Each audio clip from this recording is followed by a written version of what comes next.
ራስሽን ወደ ውብ ሴት ወደ ቆንጆና ማራኪ ሴት ለመቀየር የግድ ሙሉ ወር አዲስ ልብስ ወይም ውድ የሆኑ የውበት ምርቶች አያስፈልጉሽም።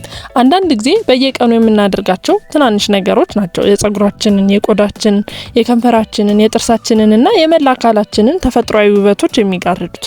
ስለዚህ በሚቀጥሉት 2 ሳምንታት እነዚህን ትናንሽ ነገሮች እናስተካክላቸዋለን። ሃይ ቢዩቲፉል፣ እንኳን ወደ ገርልስ ኮድ በሰላም መጣሽ። የዛሬው ቪዲዮአችን ሞር በቤታችን ውስጥ ያተኮረ ነው። ማለትም በቤታችን ልትሞክሯቸው የምትችሏቸውን እውነተኛ መፍትሄዎች፣ አብዛኞቹ ግብአቶች በቤታችሁ ውስጥ የሚገኙ የተፈጥሮ እንክብካቤዎች ሲሆኑ በጣም በቀላል መንገድ መጀመር እንደምትችሉ እናወራለን። ስለዚህ አዲሱን ዓመት ሙሉ ለሙሉ ራስሽን ቀይረሽ መጀመር የምትፈልጊ ከሆነ ይህን ቪዲዮ እስከ መጨረሻ መከታተል ይኖርብሻል። አንደኛ፣ የጸጉር እንክብካቤ። ጸጉራችሁ ደረቅ፣ ድርቅ ያለ ወይም ደግሞ የተጎዳ የመሰላችሁ ችግሩ የግድ ተጨማሪ ቅባት ስላላገኘ ላይሆን ይችላል። አንዳንዴ ጸጉራችን ለስላሳ የሚያደርገውን እርጥበት ወይም ደግሞ ኮንዲሽኒንግ ሳናገኝ ቀጥታ የተለያዩ ምርቶችን እንቀባዋለን። በዛ ማድረጋችን ደግሞ የጸጉራችንን እድገትና ውበት ለውጥ ላያሳየን ይችላል። እሱን ለማስተካከል ደግሞ ሁሌም ቢሆን ጸጉራችሁን በደረቁ መታጠብ ማቆም አለባችሁ። ጸጉራችሁን ከመታጠባችሁ በፊት በጣም ታዋቂ የሆነውን የአቮካዶ የጸጉር ማስክ ሞክሩ። እኩል የበሰለ ግማሽ አቮካዶ ከትንሽ ማር ወይም ደግሞ የኮኮናት ዘይት ወይም ደግሞ እርጎ ብቻ በአቅራቢያችሁ ካለ ከማንኛውም ውህድ ጋር አቮካዶውን አዋህዳችሁ በብዛት በጸጉራችሁ ጫፍና መካከለኛ ክፍል ላይ ተቀቡት። ለ20 ደቂቃ ያህል ከተዋችሁት በኋላም በሻምፖ እንደተለመደው መታጠብ ይኖርባችኋል። ይህ ደረቅ ጸጉርን ለስላሳና ለመበጠር ቀላል ያደርገዋል። ግን ከዚህ የበለጠ አስፈላጊ ነገር ደግሞ አለ። ከታጠባችሁ በኋላ እርጥብ ጸጉራችሁን በፎጣ በኃይል ማሸት አቁሙ። እርጥብ ጸጉር በቀላሉ ስለሚሰባበር ውሃውን በፎጣው በስሱ እየጨመቃችሁ ማውጣት አለባችሁ። እንዲሁም ጸጉር ስታበጥሩ ከስሩ ጀምራችሁ ወደ ታች አትጎትቱት። ከጫፉ ጀምራችሁ በስሱ ወደ ላይ እያደረጃችሁ ማበጠር ይኖርባችኋል። ይህ አንድ ለውጥ ብቻ አላስፈላጊ የጸጉር መነቃቀልን ያስቀርላችኋል። በዚህ 2 ሳምንት ውስጥ የራስ ቆዳችሁን ከሚጎትት አይነት የጸጉር ስታይል መቆጠብ ይኖርባችኋል። እንዲሁም ሁሌም ከመተኛታችሁ በፊት የጸጉራችሁ ጫፍና ጸጉራችሁ መሸፈን አለበት። ሁለተኛ፣ የከንፈር ማለስለሻ እንክብካቤ። ከንፈራችሁ ሁልጊዜ ደረቅና የተላጠ ቆዳ ካለው የተላጠውን ቆዳ በጣታችሁ አትላጡት። በዚህ ፈንታ ይህንን ሞክሩ። ትንሽ ማር ከትንሽ ስኳር ጋር ቀላቅላችሁ ከንፈራችሁን ለጥቂት ሰከንዶች በስሱ ማሳጅ አድርጉት። በውሃ ካጠባችሁት በኋላም ወዲያውኑ ወፍራም የከንፈር ባልም ወይም ደግሞ ቫዝሊን መቀባት ይኖርባችኋል። ስኳሩ የሞተውን ቆዳ በስሱ ለማስወገድ ሲረዳ፣ ማሩና ቫዝሊኑ ደግሞ ከንፈራችሁ ለስላሳ እንዲሆን ያደርግላችኋል። ይህንን ስክራብ ግን በየቀኑ መሞከር የለባችሁም። ከንፈራችሁ ከተሰነጠቀ ወይም ደም የሚወጣው ከሆነ ስክራቡን ትታችሁ ቫዝሊኑን ብቻ መቀባት ይኖርባችኋል። 3. የእግር እንክብካቤ። የእግራችሁ ተረከዝ ደረቅና ሻካራ ከሆነ እዚሁ ማታ የምታደርጉት ቀላል እንክብካቤ ልንገራችሁ። በመጀመሪያ እግራችሁን በሞቀ ውሃ ውስጥ ለጥቂት ደቂቃዎች መዘፍዘፍ። ታዲያ የሞቀ ውሃ ውስጥ ንጹህ ውሃ ብቻ ሳይሆን ስኳርና የተወሰነ የጸጉራችሁን ሻምፖ ትቀላቅላላችሁ። ከዛ ውስጥ ቢያንስ ለ5 እስከ 10 ደቂቃ ትቆያላችሁ። ከወጣችሁ በኋላ የተለመደውን ቫዝሊን ወይም ደግሞ ሎሽናችሁን ትቀቡና በላስቲክ ሸፍናችሁ ንጹህ ካልሲ አድርጋችሁ መተኛት ነው። በሚቀጥለው ቀን ጠዋት መታጠብ ሳይጠበቅባችሁ ንጹህና ለስላሳ ሆኖ እንዲውል ይረዳችኋል። ይህንን የማለስለስ ተግባር በ2 ሳምንታት ውስጥ በተከታታይ ካደረጋችሁት በአንድ ቀን በኃይል እግርን ከመፋቅ የተሻለ ውጤት ታገኛላችሁ። 4. ጤናማ ጥፍሮች። ረጅም ጥፍር ከፈለጋችሁ በአንድ ጀንበር እንዲያድግ ለማድረግ ጊዜያችሁን አታጥፉ። የመጀመሪያ ግባችሁ ጥፍሮቻችሁ እንዳይሰባበሩ ማድረግ መሆን አለበት። ማታ ከመተኛታችሁ በፊት ልታደርጉት የምትችሉት ቀላል ነገር ቢኖር ትንሽዬ ሎሚን ተጠቅማችሁ እዛ ውስጥ ጥፍራችሁን መዘፍዘፍ ነው።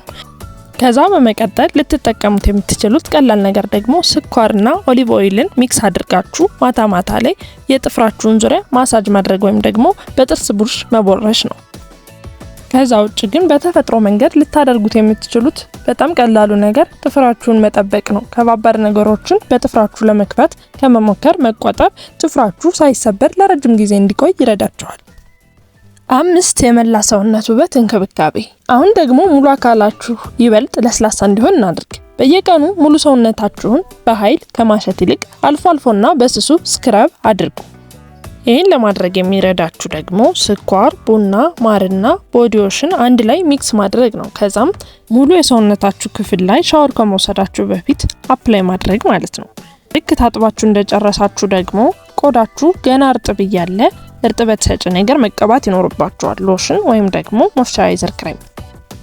6ኛ ቀላል የፊት ማስክ። ፊታችሁ ደረቅ ከሆነ ወይም ደግሞ ፍካቱ ከጠፋ ይህ ቀላል የተፈጥሮ አማራጭ አለ። ቡና፣ ማር፣ እርድና ትንሽ ውሃን ከቀላቀላችሁ በኋላ ፊታችሁ ላይ ማሳጅ ማድረግ ወይም ደግሞ መቀባት ነው። ከተወሰነ ደቂቃ በኋላ ደግሞ በቀዝቃዛ ውሃ መታጠብ። ይህ ብቻ አይደለም፣ ቡናውን ብቻውን መቀባትም ትችላላችሁ ከውሃ ጋር ማለት ነው። እና እሱንም ከንፈራችሁንም ሙሉ ፊታችሁን እየተቀባችሁ ቀስ አድርጋችሁ ማሳጅ ስታደርጉ ቆይታችሁ መታጠብ። ከዛም ፍክት ያለና ፋ ያለ ፊት ይኖራችኋል። ታዲያ ይሄንን በሳምንት 3 ጊዜ ወይም 2 ጊዜ ብቻ ከሞከራችሁት ይበቃል።